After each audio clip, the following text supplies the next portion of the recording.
आपण को अंकन टीवी रे पुणी थे स्वागत।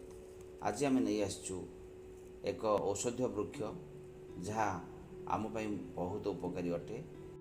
औषधीय गुण रे भरपूर धनत्री गछ चाष करंतु, रोजगार बढ़ातु। धनत्री बा लेमन ग्रास भारत विभिन्न भाग में देखा एक तृणजाति वनस्पति सुगंधी उद्योग तथा औषधीय कार्य यार व्यवहार होता है। एथि संगे संगे यह विभिन्न खाद्य पदार्थ प्रस्तुति व्यवहार करा जाए। सुतरां यार व्यवहार और चाहिदा राष्ट्रीय तथा अंतर्राष्ट्रीय बजार रे वृद्धि पाउथारु यहाको बहुल भाव में चाष कर आवश्यकता रही। धनत्री बा लेमन ग्रास भारतर विभिन्न भाग में देखा एक तृणजातीय वनस्पति। एथिरु साइम्बो गगन फ्लेक्सियोसस सर्वाधिक गुणात्मक मानर तेल जोगाई थाए। तेणु यह व्यावसायिक दृष्टि चाष करा जाउछि। एथिरे 80 रु 90 भाग पर्यंत सुगंधीयुक्त द्रव्य थाए। धनत्री तेल मुख्यतः सिट्रोल ए, सिट्रोल बी, फेरेन्साल, फर्मिमाल, बीटा टर्पिनियल एवं जोरिनियल तथा निराल रही है। यार औषध प्रयोग जदि आम देखा व्यावसायिक दृष्टि धनत्री घासर मुख्यतः पत्र और तेल उपयोगी अटे। यार तेल सुगंधयुक्त साबुन, धूपकाठी और अतर आदि द्रव्य तैयारी व्यवहार होता है।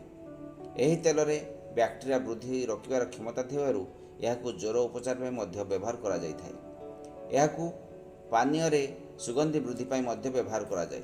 यह व्यतीत यहाकू चाइनीज एवं थाईलैंड रे खाद्य द्रव्य प्रस्तुति रे बहुल भाव में व्यवहार करा जाय थाए।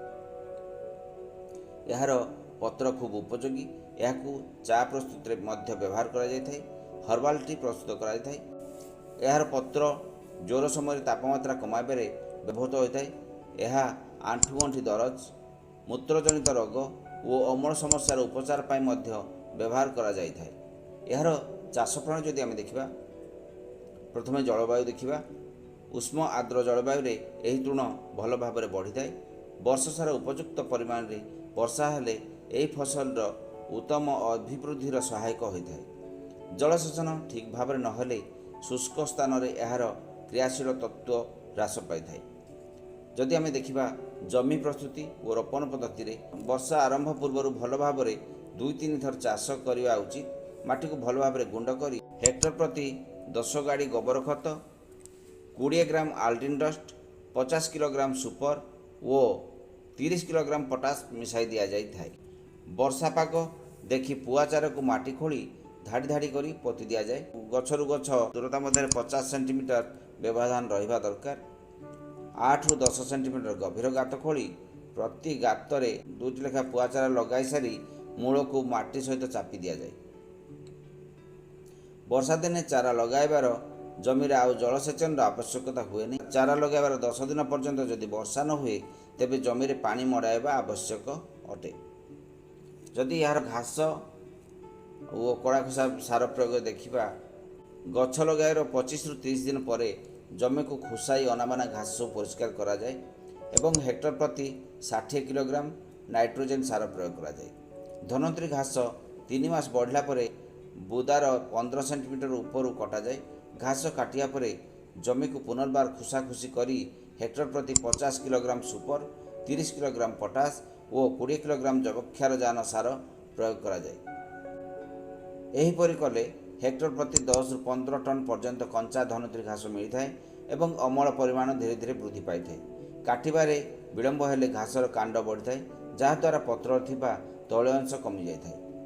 अमल जो देखा घास को प्रति 60 ରୁ 70 दिन मध्य काटिले अधिक तेल आमदानी होता है।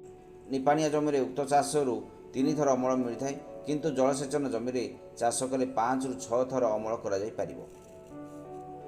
गछरे फूल आसिले तैल आमदानी कमी जाए।